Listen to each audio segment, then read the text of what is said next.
Muito boa noite a todos vocês. Vocês viram o meu nome ali. Depois da leitura desse currículo que a gente chama de necrológico. Depois de ler tudo isso aí, já morreu. O currículo começa a ficar muito extenso, parece que já morreu. As pessoas que não me conhecem, e veem o meu nome, Gilcler Regina. As pessoas sempre pensam que se trata de uma loira ou uma morena bonita. Com o nome deste, um sobrenome deste, tanta confusão já aconteceu. Eu vou fazer uma compra num supermercado, num shopping, dou meu cartão de crédito. Antigamente conferia a assinatura, agora é o chip que você digita a senha. Mas quando ela devolve o cartão, dá aquela olhadinha por baixo e diz: é conta conjunta, moço. Eu chegava em Goiânia, iria fazer uma palestra num congresso de corretores de seguros. O meu voo assim muito atrasado. Quando saio com todas as minhas bagagens, lá está a pessoa da placa me aguardando, Gilcler Regina. Eu pensei, puxa, que bacana. Hoje eles acertaram. Porque eles me aguardam nos aeroportos com a placa Senhora Gilcler Regina. E nesse dia eu fui todo entusiasmado, afinal de contas não estava a senhora.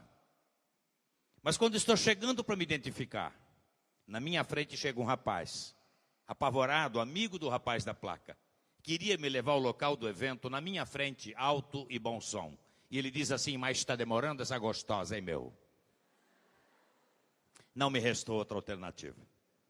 Bati nas costas do rapaz e disse: chegou a gostosa. Então, no final dessa palestra, se você vier conversar comigo e não conseguir lembrar do meu nome Gilcler, por favor, fique à vontade. Pode me chamar de Regina, que eu vou atender com todo carinho.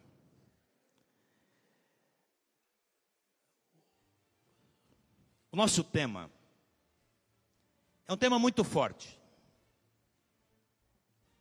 A própria palavra já diz transformação.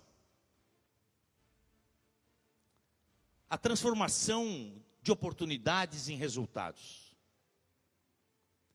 Eu vim aqui hoje dizer para você que nós vivemos um mundo de escolhas.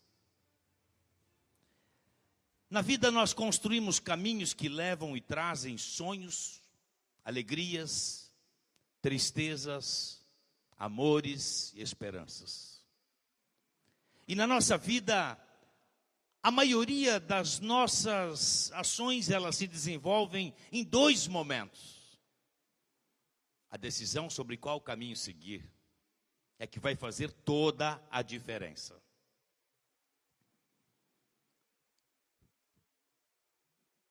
Eu vim aqui hoje falar para você que fazer sucesso dói. Fazer sucesso demora. Dá um trabalho enorme. Mas não fazer sucesso dói mais ainda. Demora mais ainda. Dá mais trabalho ainda. Quando você deixa de sonhar. Quando você deixa de ousar. Quando você deixa de acreditar que o trabalho é um prazer transformando a vida numa alegria. E antes que a gente fique aqui rotulado em falar de sucesso, eu quero definir, na minha singela forma de encarar, o que é sucesso. A definição melhor de sucesso que eu encontrei até hoje na minha vida. Para uns, pode ser ganhar muito dinheiro. Para outros, é conseguir levantar da cama e caminhar até o jardim.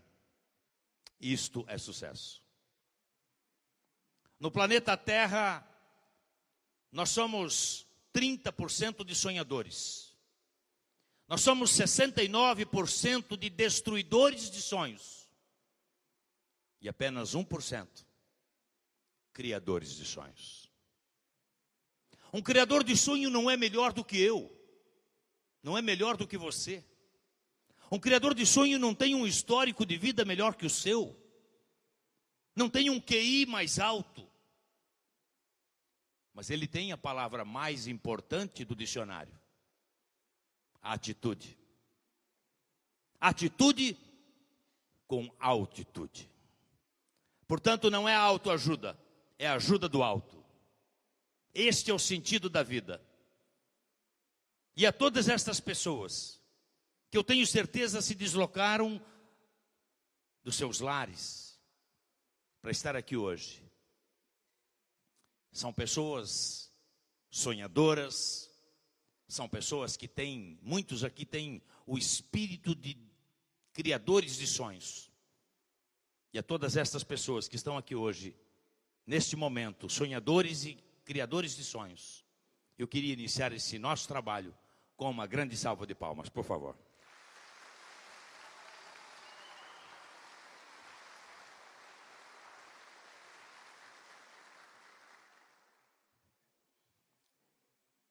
Deus fez o céu e a terra.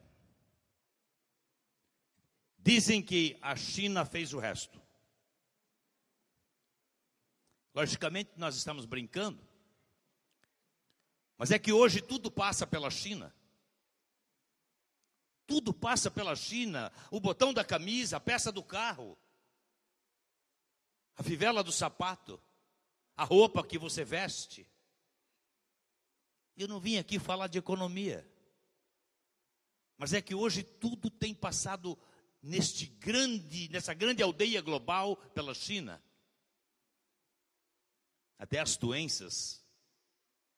Eu fui fazer uma palestra num encontro de citricultores no interior de São Paulo, pela Bayer.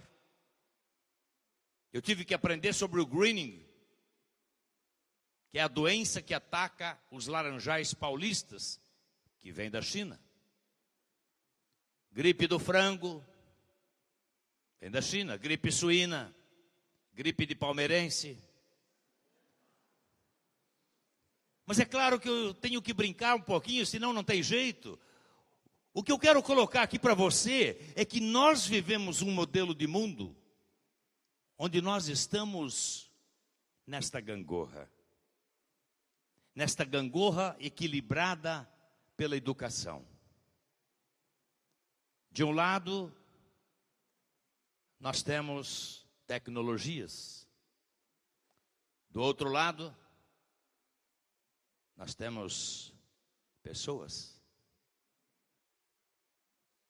Máquina não abraça, máquina não sorri, não fecha negócio. E quando fala bom dia é gravação sem sentimento. Mas eu pergunto para você, dá para viver hoje sem o celular? Você consegue viver sem a internet?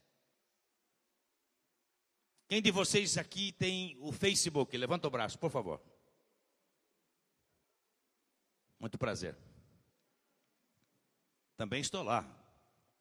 Parece que o mundo gira de uma maneira tão tecnológica que tem-se a impressão que não existe vida fora do Facebook.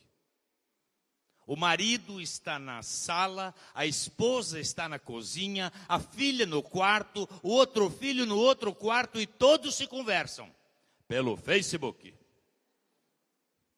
As pessoas não falam mais.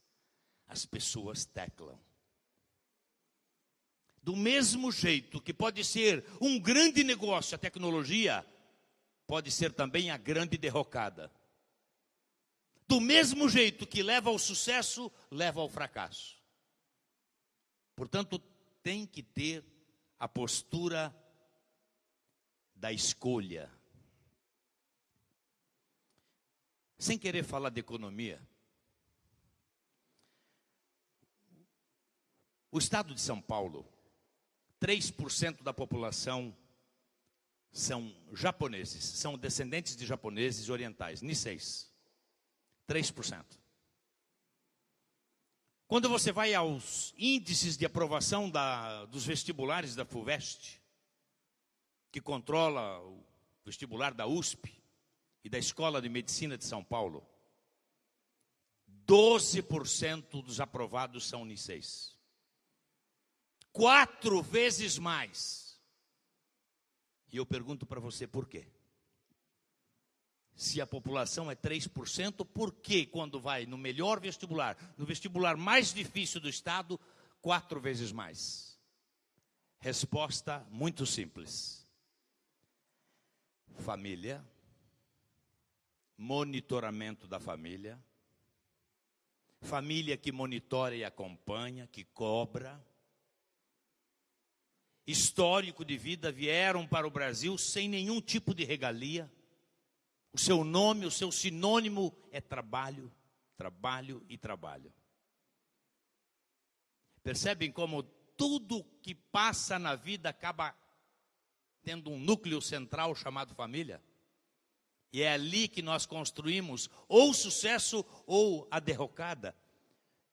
A degradação dessas famílias é que tem provocado aí o crack, a cocaína, essas notícias absurdas que nós ouvimos pelo rádio e televisão.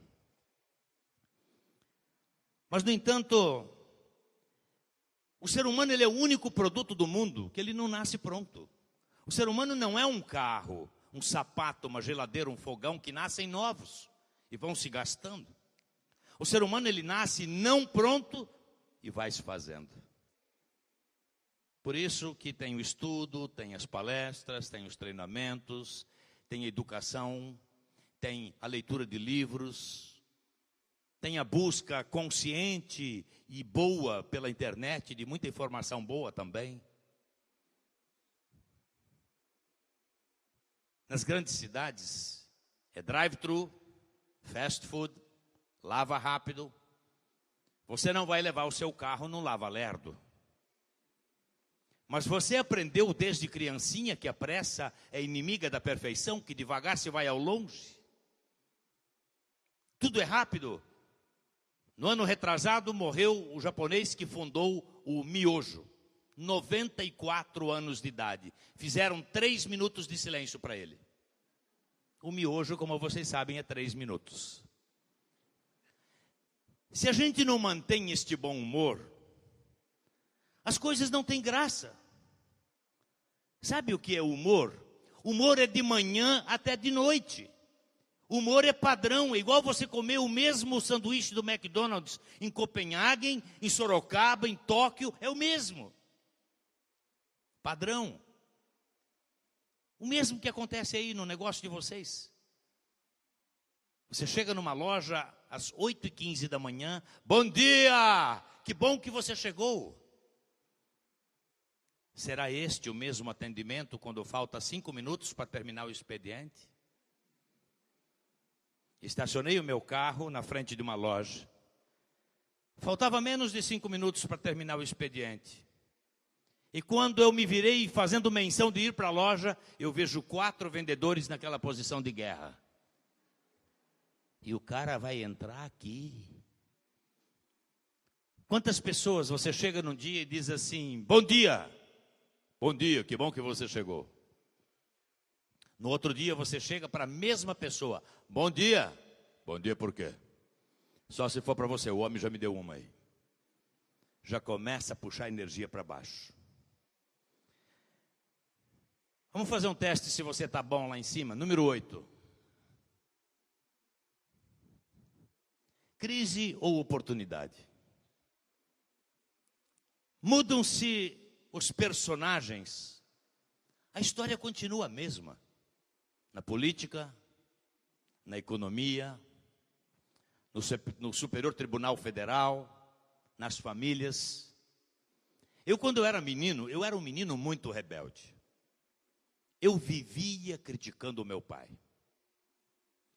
Meu pai é engraçado, meu pai tem um nome que é um sobrenome, e um sobrenome que é um nome de mulher. O nome do meu pai é Martins, o sobrenome Regina. Meu pai dizia e eu engessava o dedo, olha lá, o seu Martins Regina, só podia ser, meu pai. Meu pai falava, seu Martins Regina, meu pai, só podia ser. Meu pai dizia, Martins Regina. Eu cresci. Eu tive os meus filhos. E eu vou dar educação para os meus filhos. O que é que eu faço? Exatamente como meu pai fazia comigo. princípios, crenças, valores. É por isso que eu sou da geração coxa de frango. Porque quando eu era menino, eu queria comer a coxa, minha mãe brigava comigo que a coxa era do pai. Agora eu quero comer a coxa, minha mulher briga comigo que a coxa é do menino. E eu vivi a vida inteira sem comer coxa de frango.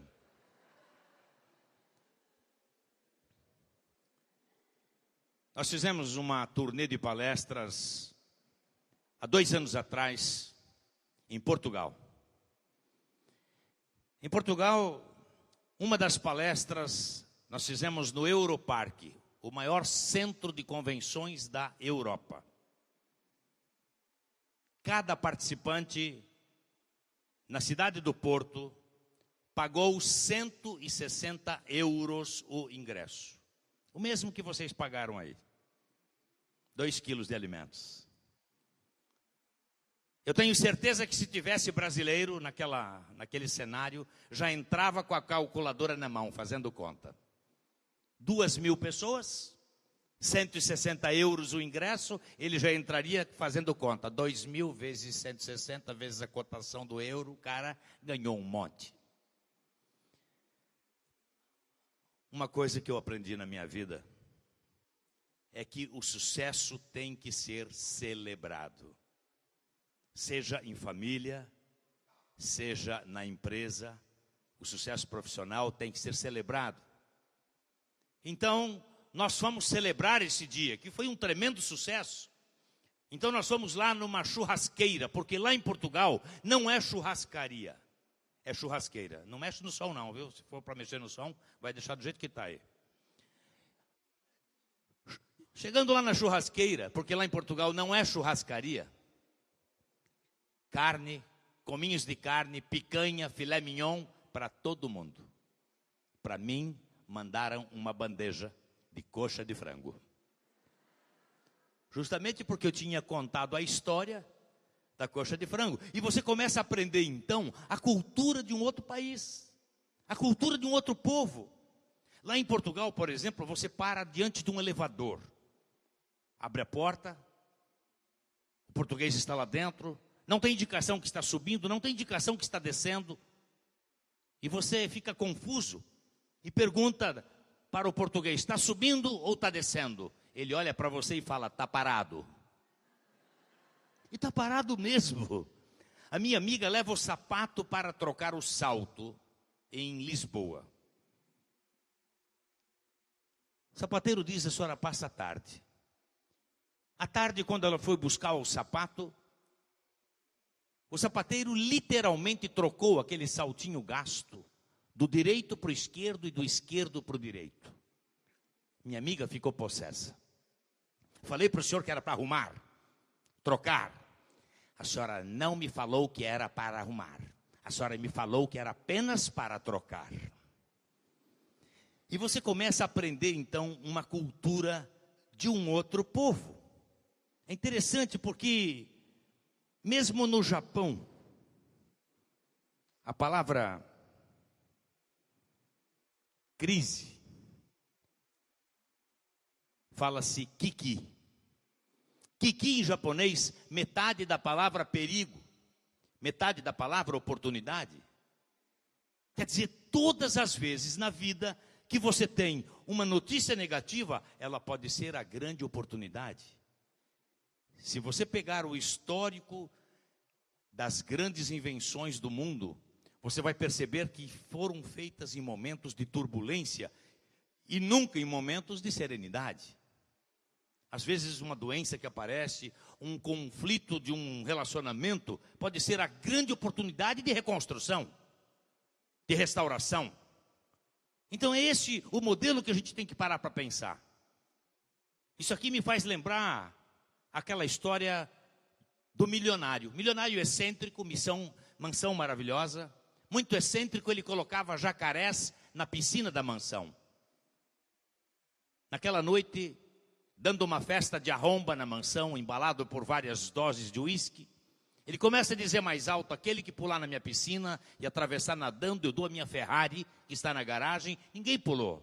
Então ele diz, dou a minha Ferrari $1 milhão e ninguém pulou. Então ele diz, dou a minha Ferrari $1 milhão e a minha indústria. E nesse momento se ouve um tibum. O rapaz pula, nada, arrepiado, sai do lado de lá. E quando ele está saindo, a turma do Deixa Disso, chegando para ele e dizendo: cara, você acabou de ganhar $1 milhão, uma indústria, uma Ferrari, o que é que você tem a dizer? Ele diz: o que é que eu tenho a dizer? Eu quero saber quem é que foi o cara que me empurrou na piscina. Eu vim aqui hoje, honestamente falando, pedir para você pular nessa piscina. Porque se você não fizer essa travessia, você nunca vai saber o que tem do outro lado. A mania que as pessoas têm é aumentar o tamanho do problema. Não, aquilo lá não é um jacaré, aquilo lá é um dinossauro. E não fazem a travessia. E não sabem o que tem do outro lado. É engraçado, comecei a fazer palestras no Japão. Eu comecei trabalhando com os decacegues, que são os brasileiros que moram no Japão. O marketing boca a boca é a melhor ferramenta que existe no mercado. Hoje, eu também trabalho com os japoneses. Eu falo, a tradutora ri, ela conta a história e a japonesada ri atrasado. E você começa então a perceber a cultura diferente entre os dois povos. Esse é o negócio interessante da comunicação. A cultura é diferente. Vou dar um exemplo. No chão de fábrica japonês, se alguém chegar aqui e disser: o chefe está te chamando, a galera em volta vai dizer: aumento de salário, promoção, placa de prata, merecimento. No Brasil, eu troco 10 por 1. Se chegar e falar: o chefe está te chamando, a galera em volta vai falar o quê? Tá ferrado. E vai ver, tá mesmo. Mesmo nos escalões superiores, o gerente vai falar com o diretor, e ele liga para a secretária da diretoria: como é que está o homem? Dependendo vai, dependendo não vai. Como que é nome de chefe em empresa brasileira? Quando chega o ronco do carro do chefe no pátio da empresa e o corneteiro vai avisar a galera que chegou o chefe. Como é que ele fala? O homem, 3 para o lado, 4 para o outro, deleta, deleta, deleta. A hora que entra na sala: bom dia, chefinho. Se espirrar, saúde. Eu estou estudando russo agora. Os nomes russos, é engraçado, os nomes russos, ele tem a terminação Ovsky, Imsky, né, os nomes masculinos. Por exemplo, Alexander Popov, Viktor Stavinsky. Já os nomes femininos, em terminação Ova, Martina Navratilova, Anna Sharapova. A palavra sogra, por exemplo, eles falam Soistrova. Aí o cara fala: não, mas minha sogra já morreu, só estrovava. Eu falo isso, mas eu amo a minha sogra. A gente brinca porque a brincadeira é saudável. Quando a gente começa a aprender a brincadeira, no bom sentido da brincadeira, nós vamos perceber que na vida é mais ou menos assim: enquanto uns choram, outros vendem lenços. A vida sempre vai ser assim. Sempre vai ter aquele negativo de plantão e aquele outro que não é assim. Por isso, contrariar os acomodados é a grande regra. Eu gosto muito desse verbo, contrariar os acomodados na fé, no relacionamento, no trabalho. Veja o que o apóstolo Paulo falou lá na carta a Laodiceia: seja frio ou seja morno, ou seja quente, porque o morno eu vomito. Olha que coisa interessante. Qual é o maior exemplo que nós temos aqui hoje de acomodação?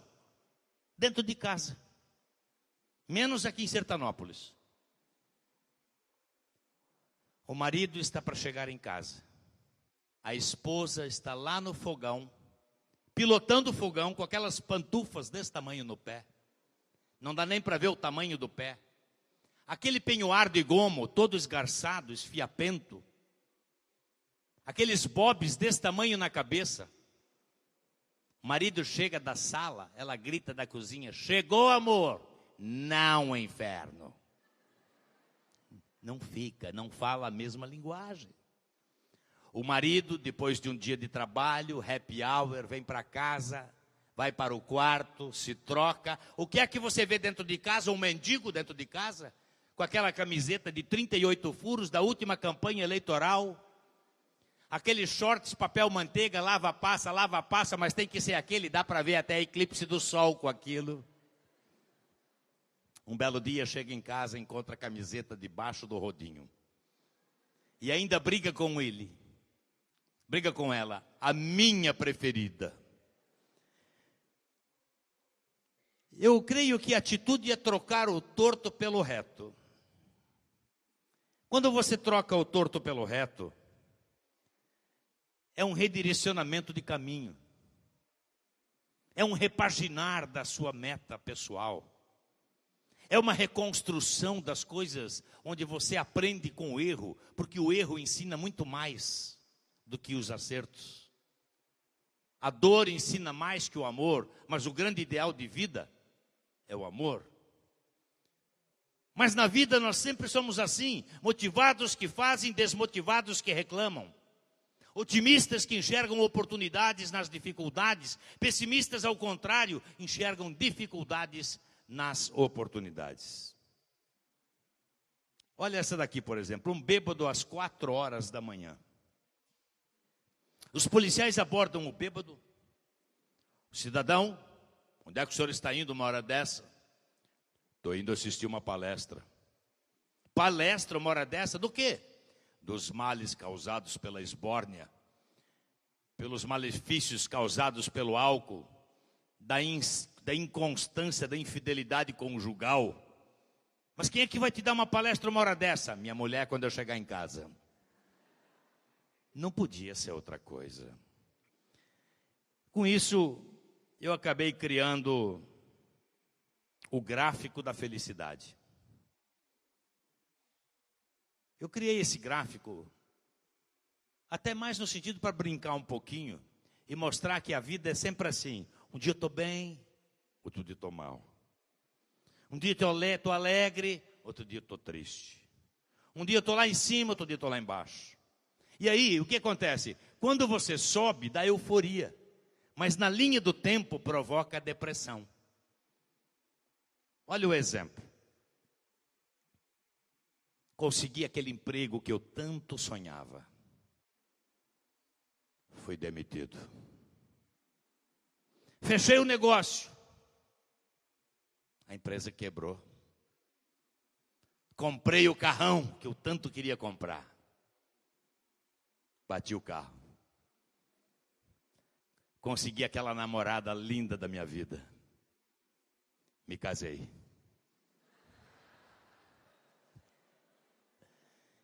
...31 anos de casado, hein? Na verdade, quando a gente coloca essas coisas, é mais no sentido de mostrar, 25 para mim, que os vencedores fazem acontecer.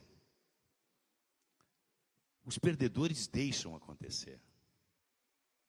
A vida sempre vai ser assim. Nós temos que usar um pouco dessa criatividade. Essa criatividade é muito interessante. Por quê? Olha aqui, olha. As oportunidades são astutas. Elas entram pela porta dos fundos. Eu tenho um livro que eu vendi 1 milhão de exemplares. Esse livro chama-se No Topo do Mundo. Motivados para Vencer. Nesse livro eu disse, quando a oportunidade bater à sua porta, convide-a para jantar. Eu não disse convidar para entrar. Porque quando você convida alguém para jantar na sua casa, o que é que você faz? Prepara a melhor comida, coloca a melhor toalha, se tiver a porcelana, o cristal, o talher de prata, você dá o seu melhor. Fazer sucesso na vida é dar o seu melhor, seja no trabalho voluntário, seja no trabalho profissional, seja na vida em família e seja na participação da igreja e mesmo com o relacionamento com os amigos. Você é do tipo que fala, eu te amo? Ou é do tipo que fala, eu também? Porque o que eu conheço de gente que fala eu também é brincadeira. Eu te amo, amor. Eu também. Aí você liga de novo, eu te amo, amor. Eu também. Mas nunca tem a iniciativa de falar primeiro, eu te amo. Aí entra um pouco algumas questões. A mesma palavra, ela constrói a paz ou a guerra. Hoje você vai sair daqui. Você vai encontrar seu amigo lá fora. Sua amiga lá fora. Ele vai perguntar para você, onde é que você foi? Eu fui num evento lá do Lions. Mas o que é que tinha lá? Ah, tinha uma palestra. Palestra. As pessoas têm um conceito errado sobre isso. Às vezes se esquecem da palavra que vão ouvir aqui. De uma frase que vai poder mudar a sua vida. De um livro que você vai poder transformar a tua vida. A mesma palavra constrói a paz ou a guerra. Depende o ângulo que você coloca. Igual aquela freira cuidando daquele moribundo. Um milionário texano chega para ela e diz, freira, por dinheiro do mundo nenhum eu faria isso que a senhora está fazendo. Ela sorriu para o milionário e disse, eu também não, meu filho. A mesma cena, o mesmo cenário, as mesmas palavras em situações tão distintas. Eu comecei uma palestra em Brasília para 1.500 funcionários públicos. Eu comecei minha palestra falando exatamente assim. O menino chamou o outro menino para brincar. E ele disse, vamos brincar? Vamos. De quê? De funcionário público. E como é que é? Quem se mexer primeiro perde. Houve um delírio na plateia. E depois da gargalhada da plateia, eu disse, vocês perceberam? Este é o conceito que a sociedade brasileira tem de vocês, funcionários públicos. E antes mesmo que eu saísse linchado dali. Para minha sorte, a capa da revista Veja, naquela semana, traz uma reportagem dizendo que o sonho da mãe brasileira é que o filho faça um concurso público para a Receita Federal, para o Banco do Brasil, para a autarquia tal. Eu disse, mesmo vocês, funcionários públicos, têm dois caminhos a seguir. Ou você escolhe um caminho de competência, de excelência, de capacitação, ou então você escolhe ser indicado por aquele político que guarda dinheiro na meia, em outros lugares também, e quando ele dançava, você também dançou. E a escolha é sua. É claro que nós temos servidores públicos de excelência nesse país. Eu tenho certeza que nós temos muitos profissionais de excelência na administração pública. E como todas as profissões, o justo acaba pagando pela fama do injusto. A cara do país parece que está mudando. De qualquer maneira, a gente fica aí de barba de molho. O que é essa motivação? A vida é como um motor em ação. O dia que aquela maçã caiu na cabeça do Isaac Newton, ele descobriu a lei de movimento. Ele descobriu que as coisas só têm valor quando estão em movimento. Falta de uso, atrofia e enferruja. Tudo o que você estiver pensando. Inclusive o que você estiver pensando agora. Um pedaço de metal, um relacionamento. Você começa dizendo, eu te amo. Não rega a plantinha, eu te gosto. Não rega a plantinha, vai dar serviço para advogado lá na porta do fórum. Agora nem ir para o fórum precisa ir, já vai direto para o cartório. Você não pode construir uma empresa 100% com uma equipe 50%. Você não pode construir sequer uma família 100% com comprometimento 50%. Na sua empresa, o seu líder, ele não chega dizendo: olha, gente, a nossa meia meta aqui é essa e essa. Já viu meia meta? O pastor, quando vem pregar, ele não fala em meia fé. Você, quando se casou, você não prometeu na frente do pastor ou do padre ser meio fiel até a morte. Eu duvido que alguém chegou para você e disse: eu meio amo você. Ou ama ou não ama. A vida tem que ser uma coisa integral, verdadeira. Olha o Ayrton Senna no auge da sua profissão. Ele disse: no que diz respeito ao desempenho, ao compromisso, ao esforço, à dedicação, não existe meio termo. Ou faz bem feito, ou não faz. Então não tem sucesso sem compromisso, e também não tem compromisso se não tiver pessoas motivadas. Eu sou do tempo que eu ia namorar. Namorei 4 anos, sou casado há 31, dá para fazer umas continhas aí meio malucas. Os nossos filhos, os jovens hoje, qual é a palavra de ordem? Namorar ou ficar. Meu filho chegou para mim e falou: pai, está ficando pior que ficar. Eu falei: que é isso, meu filho? Ele falou: é, pai, estão falando em pegar. Estão falando em catar. Como é que vai fazer sucesso catando e pegando? Nós estamos vivendo hoje um mundo muito interessante. Coloca lá na 209. Eu chamo isso aqui de conflito das gerações. O que eu vou falar aqui, vocês vão perceber que acontece nas empresas, acontece nas famílias. Eu sou da geração Baby Boomers. A geração Baby Boomers são aqueles que nasceram depois da Guerra Mundial até meados de 65, 67 e 68. Aí. Depois veio a geração X, que nasceu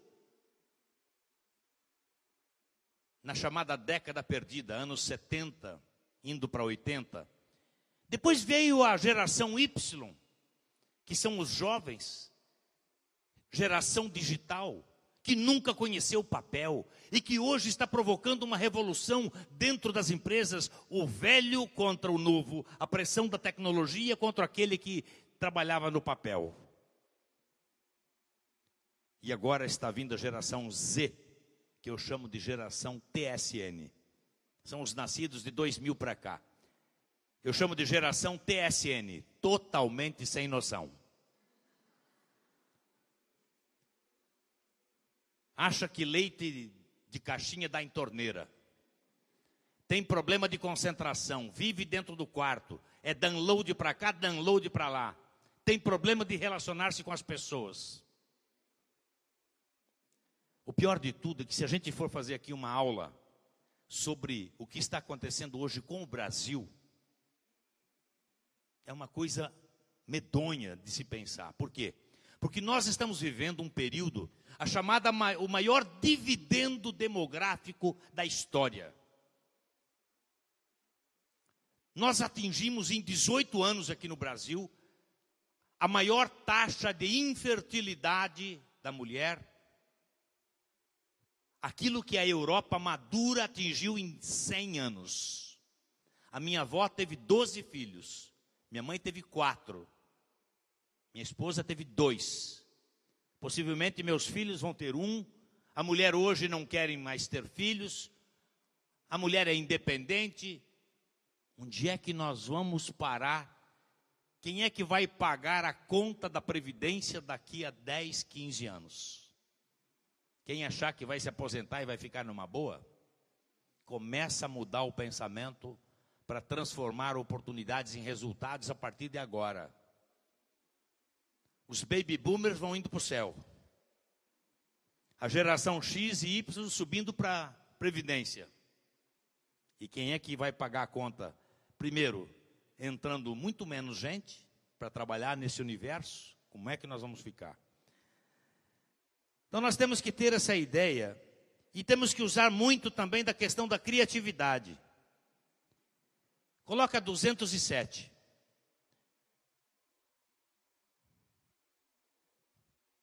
Eu estava indo em Brasília. O motorista foi me trazer depois de uma palestra. E aí vem uma placa ao longe. E essa placa dizia assim: sexo grátis aqui. O motorista vem até assim, ó. Vem chegando, vem chegando, vem chegando, vem chegando. Quando estava próximo, na compra de uma panela de pressão, não importa o seu sexo, ganhe grátis uma maravilhosa caneca Mimo aqui no Hospital das Panelas. Prova do crime? Parei para tirar fotografia.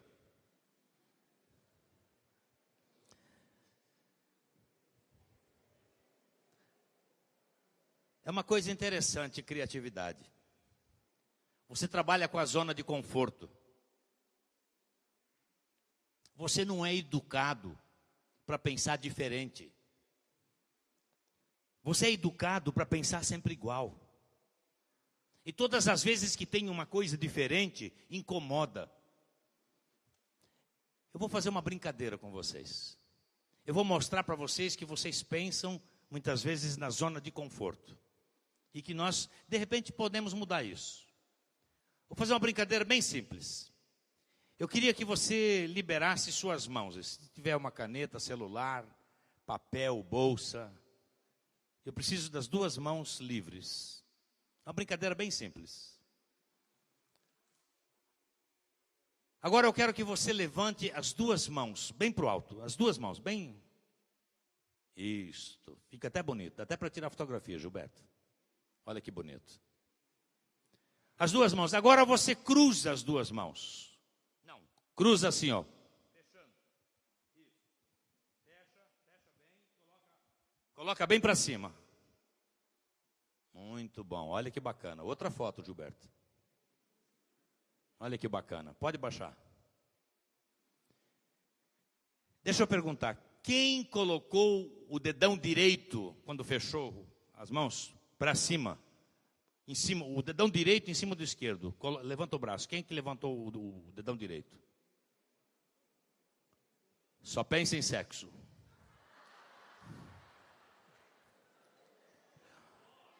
E o esquerdo só pensa em dinheiro. Tô brincando. Eu também tenho o direito de brincar. Eu tô brincando, tem nada a ver. Isso aí, ainda mais aqui dentro da igreja, pastor. Agora eu quero repetir a operação. De novo. Levantar o braço. Agora você vai, quando cruzar, quem colocou o direito vai colocar o esquerdo, e quem colocou o esquerdo vai colocar o direito. Ao fechar. Pode fazer. Ficou confortável? Muito bem, obrigado. Era isso que eu queria mostrar. O seu cérebro é a mesma coisa. A sua forma de pensar é a mesma coisa. Se você se você cruzar os braços e depois descruzar e cruzar do outro jeito, pode perceber. Fica de um jeito estranho, sem colocação, sem lugar. O cérebro do ser humano é desse jeito. Não, eu sempre fiz assim, meu pai fazia desse jeito, já vem de pai para filho. E aí nós encontramos pai rico, filho nobre, neto pobre. O pai construiu, o filho usufruiu, o neto nem viu. Isto serve para o nosso dia a dia. Isso serve para maneira, até para você ler a Bíblia. Eu, por exemplo, eu não tinha concentração, eu não conseguia ler a Escritura Sagrada. Eu lia um pedacinho daqui, ai meu pai do céu, eu não aguento. E começava e parava, eu era recordista mundial. Até que um dia eu criei um sistema onde eu ia marcando, eu fazia aquelas canetas de destaque, onde eu já li, eu ia ticando até os versículos, pá, pá, pá. eu fiz uma espécie de uma conta gráfica. Eu falava, olha, eu tenho que ler no mínimo 100 versículos por dia. E eu vou marcar lá na minha conta gráfica da contabilidade. Um belo dia, eu fechei de Gênesis 1 a Apocalipse 21. Aí depois disso, é como se você pegasse um carro de Fórmula 1 e começasse a correr rápido, rápido, rápido, rápido, porque aí você pega a velocidade. Aí fica igual aquela história do carro de Fórmula 1. Dizem que a troca de pneus foi feita tão rápida, que foi trocado em 10 segundos, em 8 segundos, em 5, e o recorde mundial é de 4, 8 segundos. Eu tenho um amigo que ele chegou para mim e falou, Gilcler, vai chegar o dia que esse pneu vai ser trocado com 3 segundos, com 2 segundos, com 1 segundo. E ele falou, que é isso? Eu falei, você ficou louco? Ele falou, não, Gilcler, vai chegar o dia que o box vai sair correndo atrás do carro para trocar o pneu. Era isso aí, Vilásio?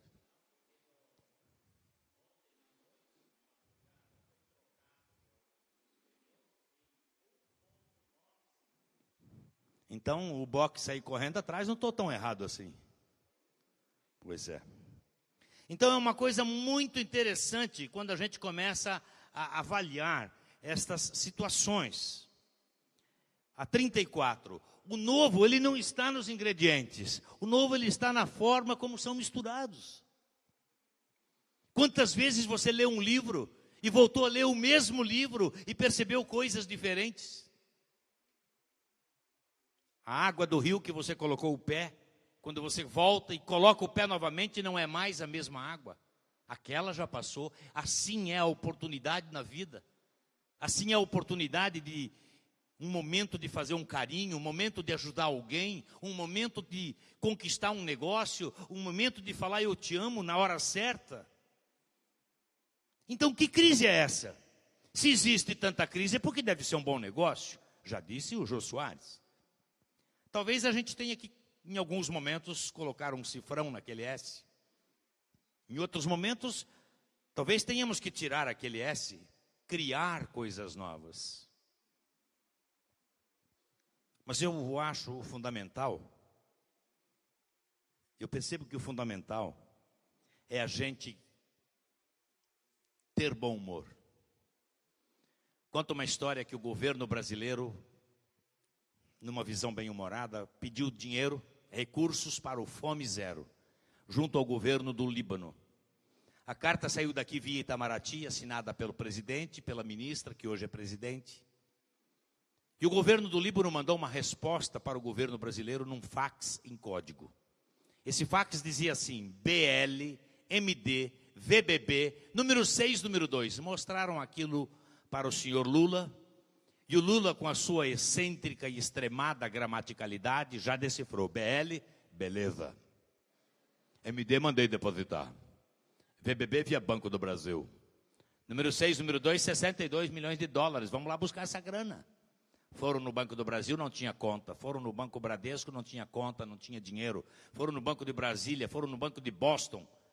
Chamaram então o Samirzinho, o quarto escalão do governo, descendente de libaneses. Samirzinho, o que significa BL, MD, VBB, número 6, número 2? Samirzinho olhou aquilo e disse, BL, presidente Lula, MD, ministra Dilma, VBB, Vaibuta Baril, 6-2. Sabe, quando a gente começa a ter essa história, a 37, a gente começa a perceber que todos nós nascemos para fazer resultado. Todo ser humano nasceu para fazer resultado. Deveríamos tomar banhos de motivação, assim como tomamos banhos com shampoos e sabonetes. Ter motivação para ir para o trabalho, como quem vai para uma festa. Ter motivação quando vem para a igreja. Ter motivação quando vai encontrar a pessoa amada. Ter motivação quando vai de férias. O domingo ele é tão gostoso porque existe a semana, e a semana é maravilhosa porque existe o domingo. A viagem deve ser tão boa quanto o destino, e a felicidade nem é o destino, é a viagem, e você é feliz aqui agora. É esse o momento. É interessante porque duas coisas mudam a sua vida. Duas coisas mudam tremendamente a sua vida. Uma chama-se educação, outra chama-se treinamento. E as duas não são iguais. Educação são princípios, são crenças, são valores, são coisas que você traz da sua casa, da sua família, de berço. Treinamento não. Treinamento é repetição. Treinamento é fazer, fazer, fazer, errar, errar, errar, fazer, fazer, fazer, até ficar bom. Você cria condicionamento. Quem aqui é professor? Por favor, levante o braço. Muito bom. Eu queria pedir uma salva de palmas para os professores, por favor.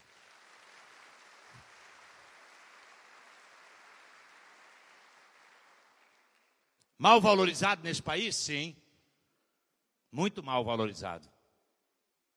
Mas continuam sendo os ícones que transformam esse país. Não tenha dúvida disso. Eu jamais vou esquecer da minha professora Terezinha, do meu professor Eduardo, dos meus primeiros professores. Para não citar um monte de professores que eu tive. Mas o treinamento é diferente de educação. Treinamento é repetição. Eu vou fazer uma brincadeira aqui com você e eu provo para você duas coisas. Eu provo que você fica melhor na repetição, e eu provo que você faz sem pensar. Você cria o condicionamento. E se você cria o condicionamento aqui, é porque você pode criar o condicionamento lá na empresa, você pode criar o condicionamento na sua vida. Uma brincadeira bem simples. Eu vou precisar das duas mãos livres novamente. Brincadeira bem simples. O que eu vou pedir para você? Quando eu levantar o meu braço, você vai bater uma palma bem forte comigo. É um treinamento que nós vamos fazer. Levantei o braço, uma palma bem forte comigo. Olha aqui, ó. Levantei o braço. Que turminha maravilhosa. Comecei muito lugar aí que era pé, atrasado. Vocês vieram bem juntos, mas ainda assim eu senti que algumas pessoas bateram mais forte que outras. Talvez um ou outro bateu atrasado. Talvez um ou outro perguntou para o outro: o que foi que ele falou? Mas agora eu criei o foco. Eu disse que quando eu levantar o braço, você vai bater uma palma bem forte comigo e tem que ficar muito melhor do que a primeira vez. Então, preparando o espírito aí, é foco. Quando eu levantar o braço, vai bater bem forte uma palma. Assim comigo. Assim comigo. Treinamento é repetição. Treinamento é repetição. Você cria o condicionamento. Vocês começaram a vir juntos comigo maravilhosamente bem. Então agora nós vamos fazer o seguinte: eu vou continuar falando com você sobre educação e treinamento. Mas a qualquer momento que eu estiver falando com você, quando eu levantar o braço, você vai bater uma. Muito bem. Nós estamos na vida, na curva da vida. Estava preparado? Você não sabe o que vem? Estava preparado? Estava preparado? Estava preparado? Estava preparado? Eu estou dizendo para você. Na vida a gente nunca sabe como são as coisas, mas estava preparado. Na vida tem que ser assim. Você veio. Eu estou dizendo uma coisa aqui para você. Não é mais para bater palma, mas bate palma. Eu disse: não é mais para bater palma, mas bate palma. Uma salva de palma para vocês. Vocês foram maravilhosos. Porque agora, se eu levantei o braço, tem palestra que eu não posso chegar até o final da palestra que estão batendo palma. Eu só fui acertar o cabelo. Então são coisas assim maravilhosas, porque essas pessoas que bateram, né, são pessoas que compraram a ideia, porque elas estavam assim sintonizadas. Olha aí, não era nem para bater, mas bate. Então são coisas assim que na vida, se você pode se programar, se você pode criar esse condicionamento, por que não criar esse condicionamento para a sua vida? Veja, nós temos aqui uma locomotiva. A locomotiva é a liderança. A liderança vem na frente, a locomotiva. Quem vem atrás? Quem vem junto com a locomotiva? Os Os vagões. Então, se é a liderança que está na frente, os vagões é a equipe. Se é o chefe ou a chefe de família que é a liderança, é a locomotiva, os filhos, a família, é a equipe. Se essa liderança quer andar a 200 por hora, mas a equipe quer andar a 120 por hora, o que é que vai acontecer quando alguém puxa a 200 e alguém fica amarrando em 120? O que vai acontecer? Vai haver uma ruptura, vai descarrilhar. Possivelmente a locomotiva caia também. É muito certo que todos vão cair. Talvez em algum momento arrebenta essa corda. Talvez essa locomotiva siga adiante, mas os vagões vão ficar parados, sem força, que ninguém puxa, ou às vezes até vão descarrilhar. Nós podemos, numa brincadeira aqui, podemos dar vida a essa locomotiva. Vou fazer uma brincadeirinha, até para a gente descontrair. A brincadeira é muito simples. Já fiz ela até com Fernando Henrique Cardoso, lá na Agência Brasileira de Inteligência. Nós vamos fazer o seguinte: quando eu levantar o braço direito, você vai bater uma palma bem forte comigo. Quando eu levantar o braço esquerdo, você vai bater outra palma. Direito, esquerdo, vai batendo palma. Nós vamos fazer essa locomotiva tomar velocidade, nós vamos fazer o som dessa locomotiva batendo palmas, e quando eu levantar os dois braços, você vai fazer o apito dessa locomotiva. Como é que é o apito da locomotiva? É o piuí. Todo mundo vai liberar aquela criança e vai fazer o piuí aqui junto comigo. Então a brincadeira é muito simples. Levantei o braço, palma. Força, força, força, força, força, força.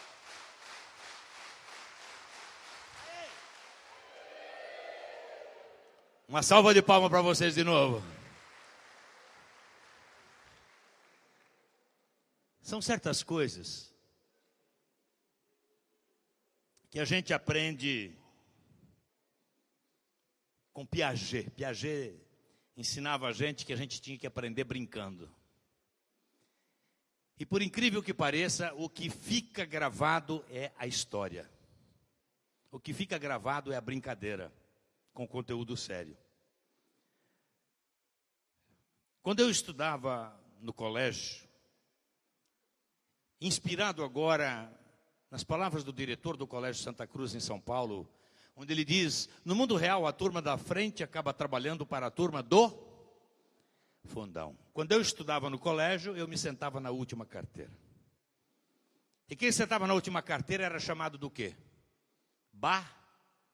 Bagunceiro. Quem sentava aqui na frente? Era o CDF. Quem mais? Aquele cara que enxergava mal. Quando eu estudava no colégio, sentava lá atrás, eu sabia tudo o que acontecia lá atrás. Eu sabia quem paquerava quem. Eu sabia quem colava. Queria notícia? Falasse comigo. Quem sentava na frente tinha o conhecimento mais perto. Eu tenho um livro que eu trabalhei essa questão, que é A Essência dos Vencedores. Uma frase com 3 palavras e mudam a vida da pessoa. Conhecimento destrói incertezas. E quando você tem a criatividade de quem senta atrás e o conhecimento de quem senta na frente, você fica próximo do imbatível. Qual é o problema então? Qual é o problema que nós temos aqui? O problema é o seguinte: as pessoas confundem criatividade com malandragem. Malandragem, no meu tempo, era isso aqui, olha. O menino chegou lá, boletim, notas todas vermelhas. O pai olha aquele boletim e diz: isso aqui no meu tempo renderia uma bela de uma surra. E o menino diz: é isso aí, pai, vamos lá dar um cacete no professor. Quer dizer, cada um quer ver a sua realidade e não vê a outra realidade. O conhecimento destrói incertezas. Quando eu falo de educação, eu estava falando de educação, eu faço palestras no Japão. Lá no Japão, é engraçado, né, aquela história de eu falar, a tradutora ri, ela contar a história, a japonesada ri atrasado.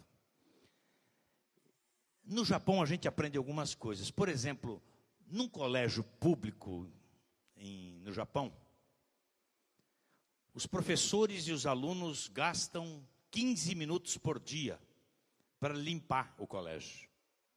O colégio fica brilhando. Começa a grande limpeza que você encontra no Japão inteirinho, começa na escola. As pessoas crescem tendo prazer na limpeza. Sabe como é que é chamado lá no Japão um lixeiro? É engenheiro de saúde. Sabe quanto é que ganha um lixeiro lá no Japão? De 5 a 8 mil dólares americanos. Bem igualzinho no Brasil. Algumas coisas a gente tem que fazer um exercício de reflexão para melhorar a nossa vida. Você tem aí na tua vida duas coisas sempre. Porque não adianta eu falar aqui do Japão e você amanhã está aqui em Sertanópolis e ver o cara jogar bituca de cigarro no chão. Mas se você fizer a sua parte, se você fizer mais do que a sua parte, você pode não resolver o problema da tua cidade, mas você pode varrer o quintal e a frente da sua casa. Ah, isso você pode fazer. Você tem duas coisas no seu coração, dentro de você. Todo ser humano tem duas coisas. Você tem duas coisas aí dentro. Uma chama-se riqueza, a outra chama-se miséria. Qual das duas você alimenta mais? Qual das duas você alimenta mais? Você tem mais duas coisas aí dentro de você. Você tem a humildade e você tem a arrogância. Todo ser humano tem. Mesmo que diga que não tenha, tem. Qual você alimenta mais? Isso aqui é igual à fé. A fé do ser humano é igual ele estar acordado. Se você está acordado, você tem que fazer alguma coisa para se manter em ação. Ou você está em pé, ou você está sentado, está comendo, está andando, está correndo, está conversando. Mas quando você deita, dali a pouco você começa a relaxar. Dali a pouco você começa a falar, me deu um soninho aqui, e começa a dormir. Esse é o momento onde a espiritualidade da pessoa acaba adormecendo. Então, eu vou dizer uma coisa para você. Todos nós temos essa dose de arrogância e podemos mudar isso. Eu vou contar um caso que aconteceu recente comigo. E é um caso verdadeiro.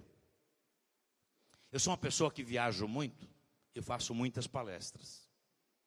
Essa semana eu já estive em todo o oeste do estado, na região de Umuarama, Cascavel, Foz.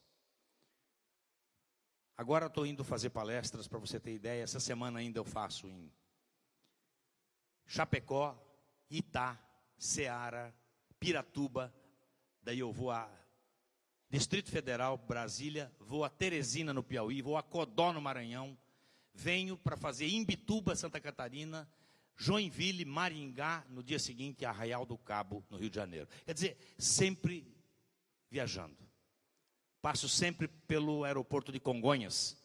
E lá em Congonhas eu fico sempre no Café Copenhagen. Uma vez que dentro da área do embarque em Congonhas, o Café Copenhagen fica bem no meio do aeroporto. Do lado direito tem o portão 5 ao 12 e do lado esquerdo tem o 17 ao 21 lá embaixo e 1 ao 4. E muitas vezes você está lá no portão 12 e eles mudam a aeronave de última hora e você sai esbaforido para não perder o avião. Quase 1 quilômetro andando dentro do aeroporto. Então eu já fico ali no Café Copenhague, mais ou menos, dando um tempo. Tem um painel ali próximo, meio macaco velho já, tranquilo. Tinha feito palestras naquela semana na Schultz, na Tigre, em Joinville. Tinha feito na Queires, que é uma rede de varejo, em Florianópolis, e para o CDL de Belo Horizonte. Feliz da minha vida, voltando para casa, voltando para o ninho. Acho que voltar para casa e voltar para a família é a maior felicidade que uma pessoa pode ter. Eu, pelo menos, amo muito minha família, minha mulher, e isso aí não tem dinheiro que paga. Voltando para casa, feliz da minha vida, tomando o meu cafezinho, quando, de repente, no horizonte aparece um baixinho. Terninho, gravatinha vermelha até no umbigo, pastinha na mão, e a arrogância falou mais alto em mim. Tomando meu café, olhei o baixinho e disse: mas que tipinho, hein? O baixinho veio, passou, foi para o lado do portão 12, paguei o meu café e fui lá para o lado do 12 também. Ao me sentar-se próximo, prestes a embarcar, onde é que o baixinho vem sentar? Do meu lado. E eu já na arrogância já pensei comigo, mas que energia, hein? Bem do meu lado. Nisso, o alto-falante do aeroporto anunciando um nome muito engraçado. Eu confesso, não lembro o nome. Mas ele dizia mais ou menos assim: atenção, fulano de tal, comparecer ao portão 11, última chamada. E o baixinho me dá um toque aqui e fala: moço. Eu não sei por que baixinho sempre fala grosso. Eu acho que é para poder se impor. Moço, um cara com o nome desse aí não pode atrasar não. Todo mundo vai tirar sarro. E eu dei risada para ele. Fiquei pensando, se ele soubesse o meu nome. Gilcler Regina, dá tanta confusão nessa história, meu pai. E nisso ele pega e diz: você é o Gilcler. Eu falei: o quê? Mas então estava mesmo tirando uma casquinha de mim, viu que o nome era engraçado, sabe o que o meu também é. Não, Gilcler, sério. Eu sou padeiro.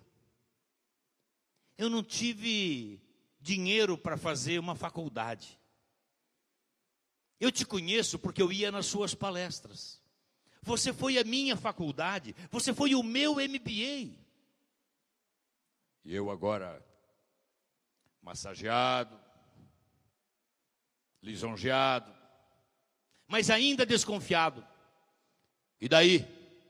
Montei uma empresa. Empresa do quê?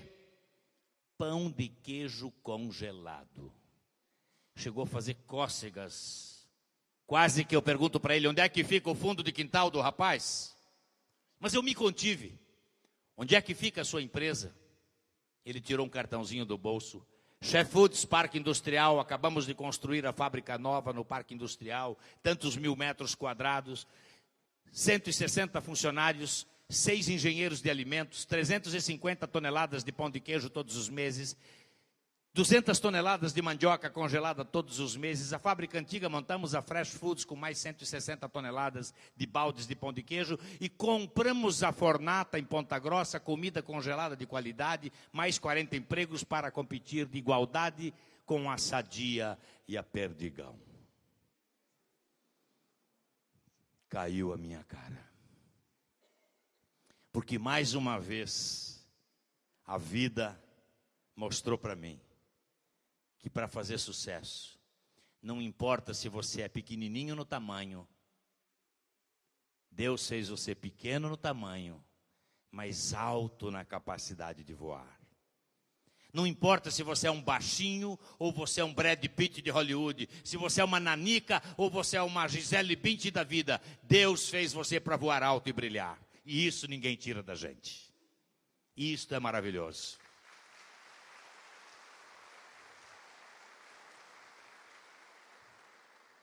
De coração, obrigado. Aqui está o baixinho. O nome dele é Alexandre Dantas. Inclusive, no final deste referido ano, fui lá fazer a palestra na convenção da empresa dele, com muito orgulho. Muito bacana. Querem um exemplo de arrogância recente?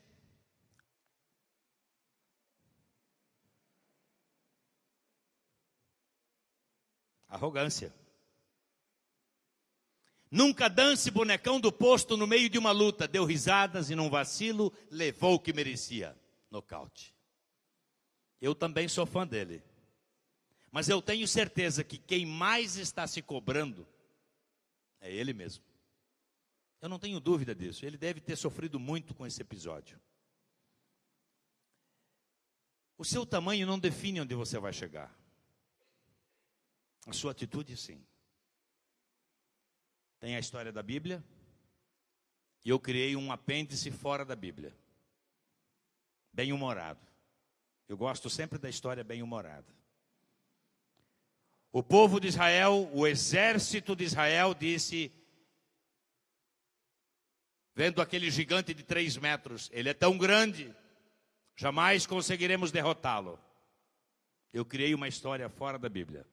Eu disse, Davizinho, pequenininho, estilingue na mão, olhou o gigante e disse, a cabeça dele é tão grande, impossível que eu vá errar. Pá, matou o gigante. O gigante devia ser baiano, mas matou o gigante. Um ser humano, ele é tão velho quanto a sua última ideia nova. Assim nós temos jovens velhos e velhos jovens. Olha aqui o seu Walter Ortmann. Trabalha na Renovil há 76 anos.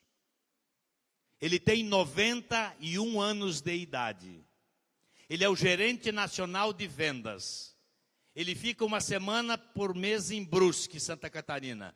As outras 3 semanas, ele percorre o Brasil inteiro. O estado do Ceará, ele não abriu ainda para os vendedores. Ele atende pessoalmente os clientes. Acabou de renovar o contrato com a Renault até o ano 2021. Acredite se quiser. Uma das coisas que eu coloco aqui, olha. Quem quer acha um jeito. Quem não quer arranja uma desculpa. Não coloque o seu foco em cima de defeitos e problemas. A minha mãe é uma pessoa muito bem-humorada. Minha mãe tem 84, vai fazer 85 agora em dezembro. Minha mãe é tão bem-humorada que ela frequenta o mesmo médico há 53 anos. O médico acabou de fazer 93.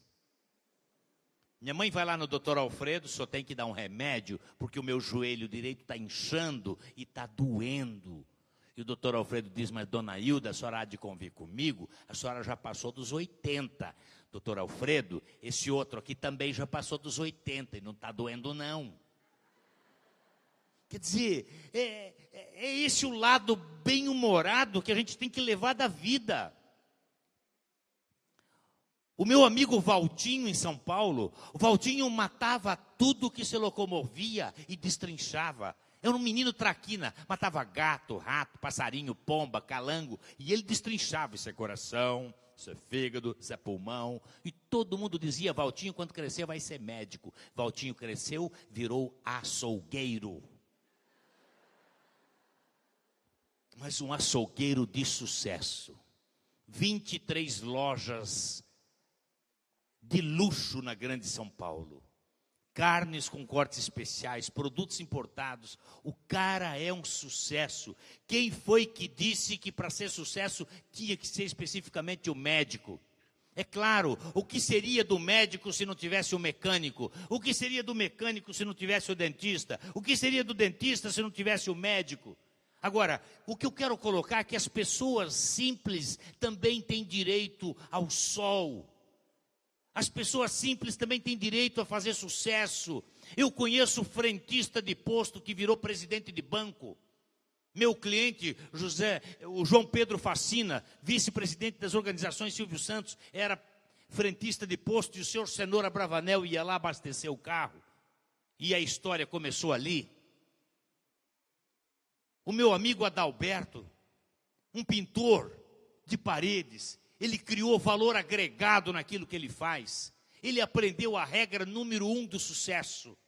Sabe qual é a regra número 1 do sucesso? Essa aqui, faça mais daquilo para o qual você foi contratado. Quando ele está pintando um quarto na mansão, ele não vai lá, depois que ele sai, a funcionária doméstica não precisa ir lá limpar, porque ele limpou, ficou brilhando, ela não faria melhor e não estava no contrato pintar e limpar. Sabe o que acontece? Ele cobra 10, 15 vezes mais do que a concorrência. Sabe o que acontece? Os decoradores querem ele, Os arquitetos querem ele, os condomínios de luxo querem ele, porque ele criou valor agregado naquilo que ele faz. Agora, o que eu conheço de gente que quer fazer sucesso e diz: eu não sou pago para fazer isso aqui. Eu não sou pago para fazer café. Eu não sou pago para fazer a limpeza. Sabe o que o Nelson Mandela disse? Os vencedores fazem aquilo que os perdedores não querem fazer. Pode ter certeza, o dia que alguém estiver fazendo uma coisa muito bem feita, ele está fazendo o que o outro não quis fazer. A turma do burburinho, puxa saco, leiteiro, vão xingar mesmo. Mas são estes que fazem o sucesso. Sabe, atitude é a palavra mais importante do dicionário. 53. O foco é a palavra mais importante que define negócios, e amor é a palavra mais importante do mundo. 57. O mundo é uma grande hipótese.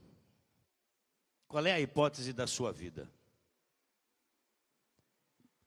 Hoje, a mulher revolucionou o mundo contemporâneo. Mulher hoje é motorista de táxi, é motorista de carreta. Mulher hoje é piloto de avião, é maioria do público universitário, é maioria da OAB, da Ordem dos Advogados do Brasil. Mulher cresceu tanto que ganhou até Dia Internacional da Mulher. Qual é o Dia Internacional da Mulher? 8 de março. Até uma criancinha sabe disso. Eu fico indignado com isso. Porque eles não falam do Dia Internacional do Homem, que também existe, dia 1º de novembro, dia de Todos os Santos. Queria pedir uma salva de palmas para os homens aqui, por favor. A mulher, quando você começa a elogiar muito, já sai de casa com salto Luiz XV. Claro que algumas coisas a gente tem que brincar, mas uma coisa eu vou dizer para você. Tem uma coisa que eu detesto em mulher. Eu venho dizer isso para vocês com a cara e com a coragem. Eu odeio isso em mulher. Eu estava lá em Imperatriz, no Maranhão, e eu falava, porque a mulher, quando você começa a enrolar muito para falar, dá um faniquito. E eu dizia, eu detesto isso em mulher. E ela lá da plateia, ela falava assim, fale, homem. Mas eu detesto isso em mulher. Fale. Lá da plateia. Eu já vi uma peixeira de 12 subindo. E a mulher, quando você começa a enrolar muito, dá um faniquito mesmo. E eu detesto isso em mulher. Mas eu detesto mesmo. Olha, se tem uma coisa que eu não gosto em mulher, está aí. Talvez a única coisa que eu não gosto em mulher. Mas eu sou capaz de falar realmente e discutir isso. Até lá em casa. Não gosto disso em mulher. Eu detesto que vocês, mulheres, morrem, em média, 8 anos depois de nós, homens. Você já viu excursão de viúvo? Mas excursão de viúva, ó. Eu estava aqui vim fazer uma palestra aqui na semana retrasada na Água Ativa, Cornélio. E aí, o ônibus chegando de uma excursão, terceira idade. 24 mulheres e 4 homens, sendo um japonês. É brincadeira, mas é verdadeiro isso. Mas antes que vocês fiquem aí, talvez achando que eu peguei pesado, eu queria compartilhar uma mensagem tão bonita que um cara lá no passado escreveu, chamado Vitor Hugo. Relacionamento entre um homem e uma mulher. Vitor Hugo disse, o homem é a mais elevada das criaturas, a mulher é o mais sublime dos ideais. O homem é o cérebro, a mulher é o coração. O cérebro fabrica a luz, o coração fabrica o amor. A luz fecunda, o amor ressuscita. O homem é forte pela razão, a mulher é invencível pelas lágrimas. A razão convence, as lágrimas comovem. O homem é capaz de todos os heroísmos, a mulher de todos os martírios. O heroísmo enobrece, o martírio sublima. O homem é um código, a mulher é o evangelho. O código corrige, o evangelho aperfeiçoa. O homem é um templo, a mulher é o sacrário. Ante o templo nos descobrimos, ante o sacrário nos ajoelhamos. O homem pensa, a mulher sonha. Pensar é ter cérebro, sonhar é ter na fronte uma auréola. O homem é um oceano, a mulher é um lago. O oceano tem a pérola que embeleza, o lago tem a poesia que deslumbra. O homem é uma águia que voa, a mulher é um rouxinol que canta. Voar é dominar o espaço, cantar é conquistar a alma. O homem tem um farol, a consciência, a mulher tem uma estrela, a esperança. O farol guia, a estrela salva. Enfim, o homem está colocado onde termina a terra e a mulher onde começa o céu. Parabéns a todas as mulheres do mundo. Dia Internacional da Mulher deveria ser todo dia. A vocês, mulheres, então, o nosso aplauso de retribuição, por favor.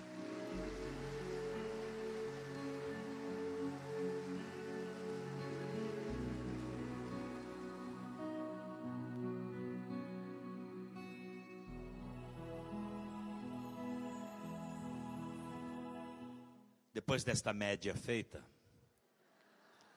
eu quero dizer que mulher na minha terra ora diferente, reza diferente, faz a sua prece diferente. Ela entra no quarto, se ajoelha do lado da cama e faz a sua prece. Ela diz: Senhor, dai-me sabedoria para entender o meu homem, dai-me amor para perdoá-lo, dai-me paciência para entender os seus atos, porque, Senhor, se eu pedir força, eu bato nele até matá-lo.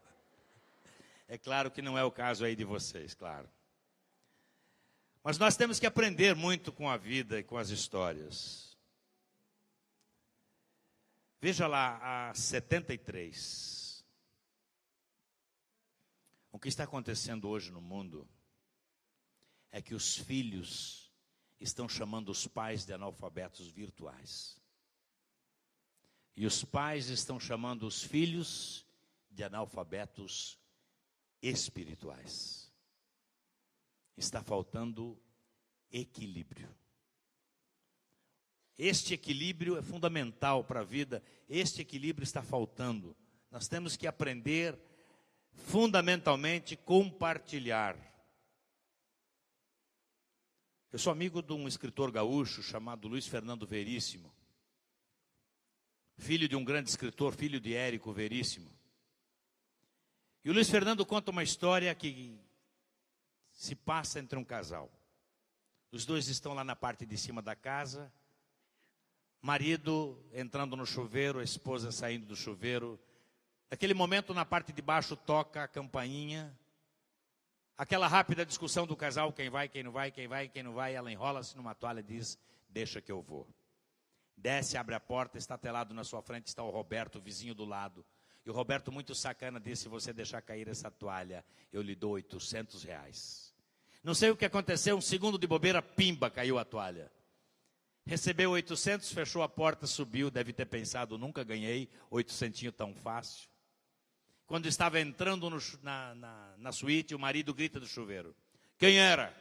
O Roberto, o vizinho do lado. Ele mandou os R$800 que ele estava me devendo? Moral da história: ao compartilhar, você evita exposições desnecessárias. São tantas e tantas e tantas as coisas que a gente poderia aqui conversar com você. Veja a 82. A falência motivacional. Não, 82. Isso. A falência motivacional, ela faz com que uma empresa não quebra hoje. Uma empresa quebra 5 anos antes. Você começa a perder clientes não agora. Você começa a perder 5 anos antes. Um relacionamento começa a se deteriorar 5 anos antes, não agora. Todos os dias, aquela agulhinha no balão. Eu não te falei? Eu não disse que não ia dar certo? Toda hora puxando para baixo, toda hora puxando para baixo. Chega uma hora que não tem gás para subir. Conhece aquela história do padre maluco, aquele padre da bexiga? Não é do padre da bexiga que eu vou falar, mas eu vou falar de um cara do balão. O cara do balão está perdido, e ele vê um outro cara no platô da montanha, e lá de cima do balão ele grita para o cara da montanha, ele diz assim: ei, eu não sei operar o GPS, bateria do celular está acabando, onde é que eu estou? E o cara da montanha diz: você está no balão. E lá de cima ele fala: você é funcionário. Como é que você sabe? Tem resposta para tudo, não serve para nada. E ele devolveu: você é chefe. Como é que você sabe? Está perdido? Coloca a culpa em nós. Você já pensou que se não houver equilíbrio na informação e na formação, se não falarem a mesma linguagem, a história da locomotiva. Que liderança é essa que acha que a equipe tem resposta para tudo, não serve para nada? Que equipe é essa que acha que a liderança está perdida? Veja a 85. Olha como que é a história de piada no Brasil. Piada não é piada. Piada é uma crítica. Quem não sabe o que procura, não percebe quando encontra. Vou dar um exemplo de que piada não é uma piada, é uma crítica. A mãe chega para a menininha e diz assim: onde é que você estava? Eu estava brincando de médico com o Joãozinho. De médico? Calma, mãe. O médico é do SUS, não atende. A história do Joãozinho, por exemplo, o Joãozinho é um cara que nos ensina muito. O Joãozinho, por mais que seja chamado o traquina, ele é um cara que nos ensina muito. Conta uma história que o Joãozinho foi para o colégio, estudou, depois ele foi para o refeitório na hora do almoço, bandeja, comida. O único lugar que ele tinha para sentar-se era ao lado do professor. Não tinha outro lugar. E quando ele sentou ao lado do professor, o professor disse: um porco e um pássaro não sentam juntos. Já estou voando. Joãozinho era muito rápido no gatilho. Resposta rápida. O professor ficou indignado. Falou: Joãozinho, vem aqui na frente, quero fazer uma pergunta para você. Pois não, professor. Você tropeça numa bolsa, nesta bolsa tem sabedoria e dinheiro. O que é que você pega? Dinheiro. Eu, no seu lugar, pegaria a sabedoria. O que é que você acha? Cada um pega o que não tem. E para terminar, o professor ficou indignado. E, ao invés de dar a nota, ele escreveu na prova do Joãozinho: idiota. Joãozinho pegou a prova, sentou na carteira. Quando ele abriu a prova, estava escrito lá: idiota. Ele levantou-se e disse: professor, o senhor assinou minha prova, mas não deu minha nota.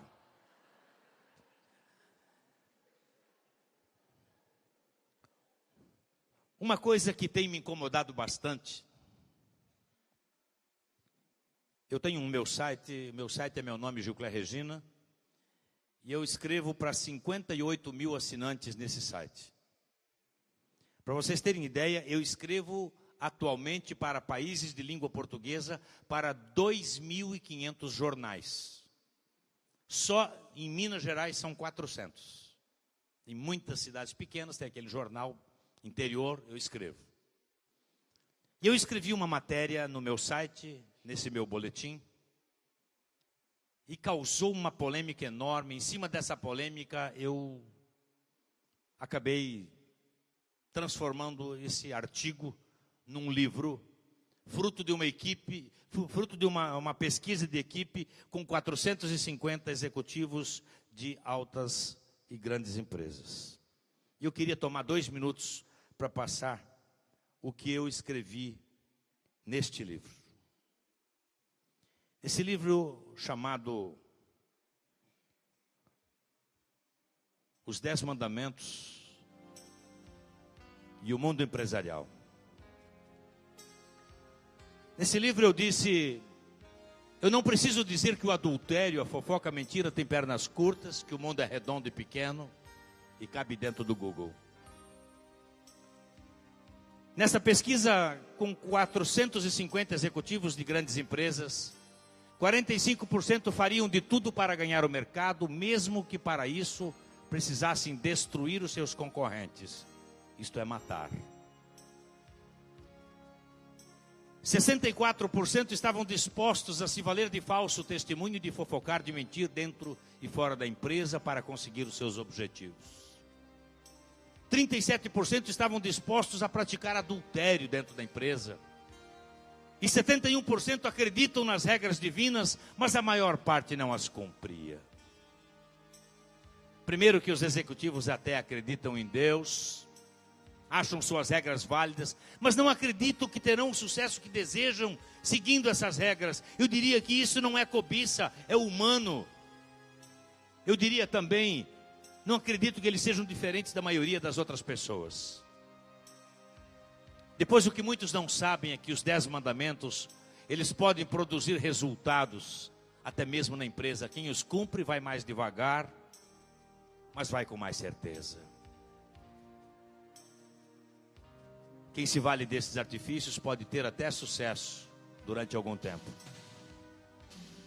mas não para sempre. Como sabemos, é possível enganar todos por algum tempo, algumas pessoas por muito tempo, mas ninguém consegue enganar todo mundo o tempo todo.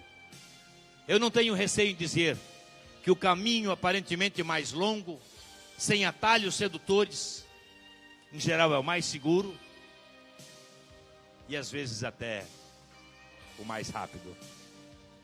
A maior distância entre dois pontos é o atalho. É a linha reta, retidão de conduta, retidão de caráter. E eu não tenho medo de testemunhar que o antídoto para combater o mal que existe dentro do ser humano chama-se Jesus Cristo. E a todas estas pessoas que têm este sentimento no seu coração, queria compartilhar com uma salva de palmas, por favor.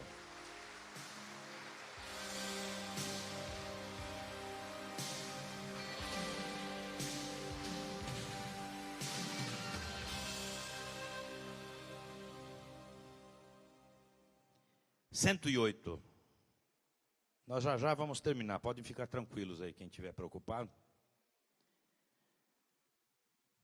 3 homens andaram sobre as águas. O primeiro foi Cristo. O segundo foi Pedro. O terceiro foi Ivan Givaldo. Ivan Givaldo. Mas quem é Ivan Givaldo? O cara aí da foto.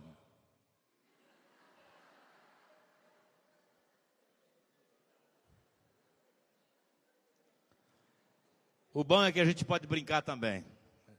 A gente tem que falar as coisas sérias, mas também tem que brincar. Quero mostrar aqui para vocês. Deixa eu ver aqui qual que é. Você sabe quanto tempo existe a palavra tsunami? Não? Sabe quanto tempo existe a palavra tsunami? Há 10 anos aqui no Brasil. Não sabíamos dessa palavra. Depois deu aquele grande maremoto na Ásia, sucumbiram 300 mil pessoas. E agora a gente ouve situações como esta. Ela passou igual um tsunami na vida dele. Levou tudo. Terremoto, a gente achava que era uma coisa só do Haiti, do Peru, do Chile, do Japão, da China. Nós temos problemas de terremoto no Brasil. Rio Grande do Norte, na Paraíba, no Ceará. A Rede Globo, através do jornal Hoje, falando sobre um grande terremoto que aconteceria no Brasil há 8 anos atrás. E o Brasil preocupado porque havia acontecido um grande terremoto no Peru. O Brasil então criou o Centro Nacional de Medição e Controle de Abalos Sísmicos, 126. E aí, preocupado com a história do Nordeste, desse grande terremoto que aconteceria no interior do Nordeste, no município do Ceará de Icó, o Centro Nacional de Medição e Controle de Abalos Sísmicos então mandou um e-mail para a Delegacia de Icó, dizendo: urgente, possível movimento sísmico na zona, muito perigoso, superou Richter 7, epicentro a 3 quilômetros da cidade, tome medidas e informe resultados com urgência. Passaram-se 7 dias e nada. No 8º dia, aqui é da polícia de Icó. Movimento sísmico totalmente desarticulado. Richter tentou fugir, mas foi abatido a tiros. Desativamos a zona, todas as raparigas estão presas. Epicentro, Epifânio, Epicleice, Epicrato e outros 4 irmãos estão foragidos. E não respondemos antes que deu um terremoto do cacete aqui.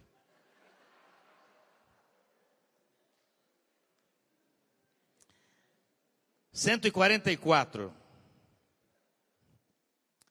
Lá no Japão, a minha tradutora, minha guia, veja que eu usava bigode e o pessoal me chamava de Tarso Genro. Eu cansei de dar autógrafo no nome do Tarso Genro, acabei tirando o bigode. Aqui, uma palestra que havia feito num shopping em Tóquio. Aqui, por exemplo, na Expo Haiti, nós tínhamos aí 6 mil pessoas nesse evento em Nagoya. Esse tipo de trabalho nós fazemos em convenções de vendas, congressos de recursos humanos, motivação de equipes. Fazemos pessoas simples como chão de fábrica. Aqui, por exemplo, num segmento de indústria de móveis, dentro do chão de fábrica, dentro do ginásio de esportes, dentro da empresa. 1.200 pessoas. Aqui, por exemplo, um lançamento de uma campanha de Natal num ginásio de esportes com 4.500 pessoas. Fizemos a palestra, desci aí até com o Papai Noel aí para fazer esse tipo de trabalho. O que acontece no mundo? 150. As pessoas sabem 90% do que tem que fazer, mas não fazem. Qual é o dia internacional de fazer regime aqui em Sertanópolis? Segunda-feira. Por que não é no sábado? Eles falam assim: sábado, professor, termina com ada, feijoada, churrascada, cervejada, balada. Esses dias numa universidade, o menino gritou do meio da plateia: mulherada! O cara perde 30 quilos e guarda a roupa de gordo para quando voltar a ficar gordo. É complicado. Uma coisa que eu quero combinar aqui com você, 156. Não fale mal do seu trabalho. O dia que você falar mal do seu trabalho, você estará falando mal de você mesmo. Sabe qual é o vício nacional desse país? Reclamar para a pessoa que está do lado. E nem percebe que a pessoa do lado tem depressão. Está pior que você. Olha lá, ó. Às vezes acho que tem o pior emprego do mundo. Olha o que o amigo dele disse: você que pensa, meu filho. Se você pode aprender com uma metáfora dessa, quantas outras coisas você pode aprender? Ideias que nascem do nada para o estrelato. Fundamentalmente aprendi que mentes grandes discutem ideias, mentes medianas discutem eventos e fatos, mentes pequenas discutem pessoas. Não vim aqui hoje discutir pessoas, mas vim pela oportunidade, sim, de dizer aquilo que transforma a vida de qualquer negócio, a vida de qualquer pessoa, a vida de qualquer família. Isso se chama humildade. E se tem um exemplo de humildade na história do planeta, nós temos a liderança servidora, do mestre dos mestres. Quando ele não deu peixe, ele ensinou o caminho. Lembre-se quando ele disse: lance a rede do outro lado do barco. O maior exemplo de humildade, ele lavou os pés dos seus apóstolos. Ele, sendo filho do dono, o dono de tudo, deu a sua própria vida para que eu e você estivéssemos aqui hoje, nesta noite em Sertanópolis. Independentemente da sua crença, independentemente da sua religião, uma palavra convence, um exemplo arrasta multidões. E a todas estas pessoas que têm este exemplo do mestre dos mestres no seu coração, queria compartilhar com uma grande salva de palmas, por favor.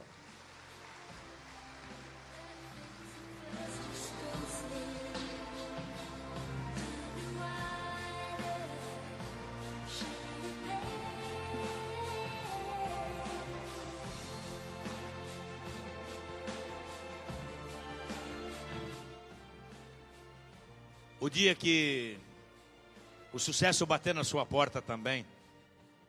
189. Não vá se equivocar. Olha a carinha de satisfação dele, olha. Então vamos ao slide seguinte. Era a careca do marido dela. Sabe qual é o nome que eu dou para isso? Sabe qual é o nome que eu dou para isso? Ética. Você não pode ser feliz às custas da infelicidade do outro. Você não pode fazer sucesso pisando na garganta do outro. O sucesso tem que ser por você mesmo. E para concluir o nosso trabalho, 194, eu chamo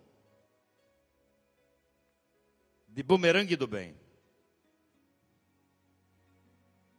A vida vai lhe dar rigorosamente aquilo que você der para ela. Do jeito que você jogar para a vida vai jogar com você. Se você jogar educação, apreço pelas oportunidades, volta em resultado. Se você jogar amor, volta amor. Mas se você jogar raiva, ódio, voltarão a raiva e ódio. Viver não dói. O que dói é a vida que não se vive. Entendo que o ser humano vive da realidade, mas o que faz essa realidade acontecer são os seus sonhos. Pois é, enquanto alguns sonham com o sucesso, nós acordamos cedo para fazê-lo. Os realistas estão a caminho, os sonhadores já estiveram lá.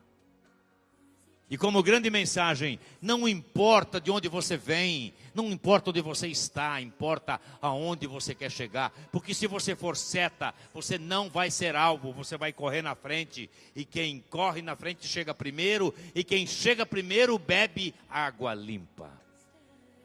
Onde é que nós aprendemos isso? Qual foi a primeira grande universidade que nós aprendemos? Quem chega primeiro, abraça primeiro, beija primeiro, sofre primeiro, porque primeiro é sempre primeiro, o restante é cópia.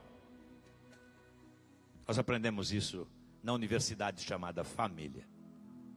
O dia que eu escrevi No Topo do Mundo, inspirado no exemplo do meu pai, eu disse: não se preocupe em não poder dar o melhor de tudo aos seus filhos, dê a eles o seu melhor.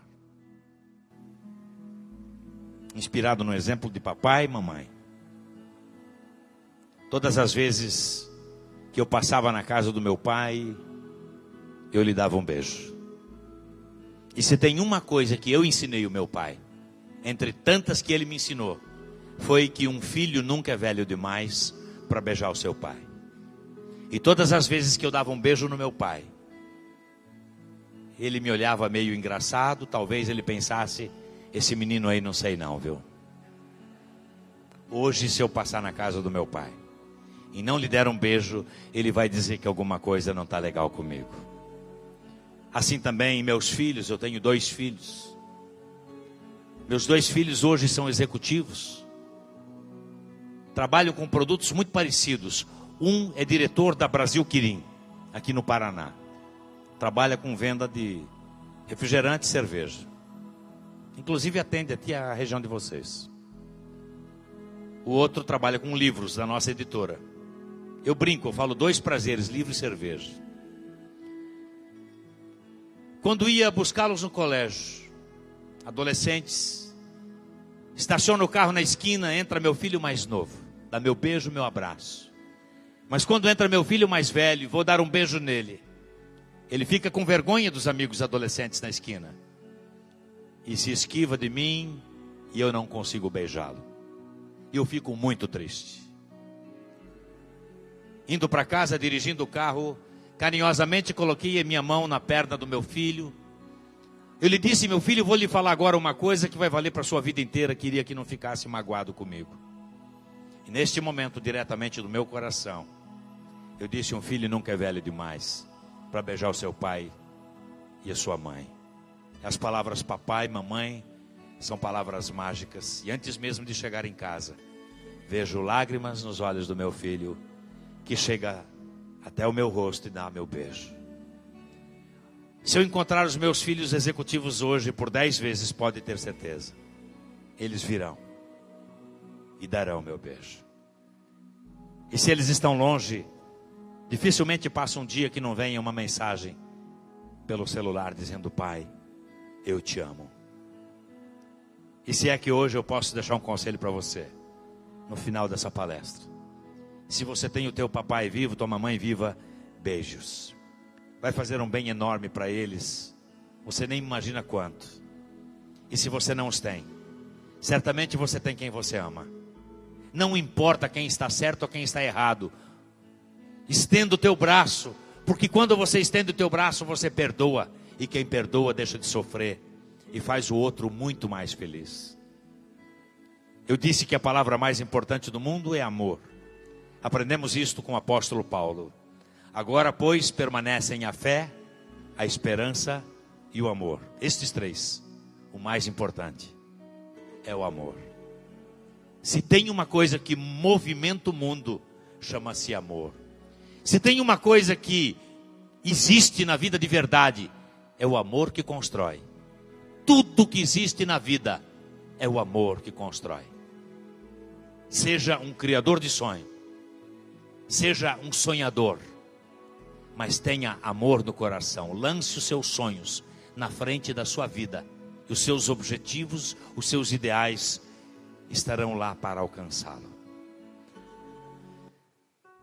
A minha mensagem final: vem aqui hoje pedir para você ser seta e não ser alvo, ter atitude, ser um vencedor. Nós estamos aqui, em 1 minuto termina essa palestra, estamos aqui no sopé desta montanha e queremos atingir o topo do mundo. Não tem ser humano no planeta que não queira ser sucesso, que não queira ser feliz. O primeiro degrau desta montanha diz: você tem que acreditar em você, fruto de uma história de amor. O seu papai e sua mamãe, 23 cromossomos de cada um. Houve uma fusão numa história de amor, 300 bilhões de genes. Você nasceu. Você é um campeão por estar aqui hoje, uma campeã por estar aqui hoje. Você tem que acreditar nesse potencial fantástico que a vida te deu. Você tem que acreditar no degrau seguinte, que é a sua família. Quantas vezes nós saímos para o trabalho e ouvimos vai com Deus? Quantas vezes ligamos de longe e ouvimos fica com Deus, pai? Fica com Deus, meu amor. Você tem que acreditar no degrau seguinte, que é o seu talento. O trabalho quando é um prazer, a vida é uma alegria. O trabalho quando é um dever, a vida é uma escravidão. Você tem que acreditar no degrau seguinte: sua empresa, esse local sagrado que apostou no seu talento, e você com esse seu talento ajuda a sustentar a sua família e se autorrealiza como ser humano. E você tem que acreditar no seu país, um país onde escreve-se Brasil, lê-se pátria e ama-se sempre. E vim aqui hoje dizer para você acreditar em quem consolida todos esses degraus poderem existir. Você tem que acreditar em Deus. A beleza da sua vida depende de você. Por isso, faça tudo para ser feliz e lembre-se, o impossível Ele já fez por nós. Muito obrigado, que Deus abençoe a todos vocês. Fiquem com Deus.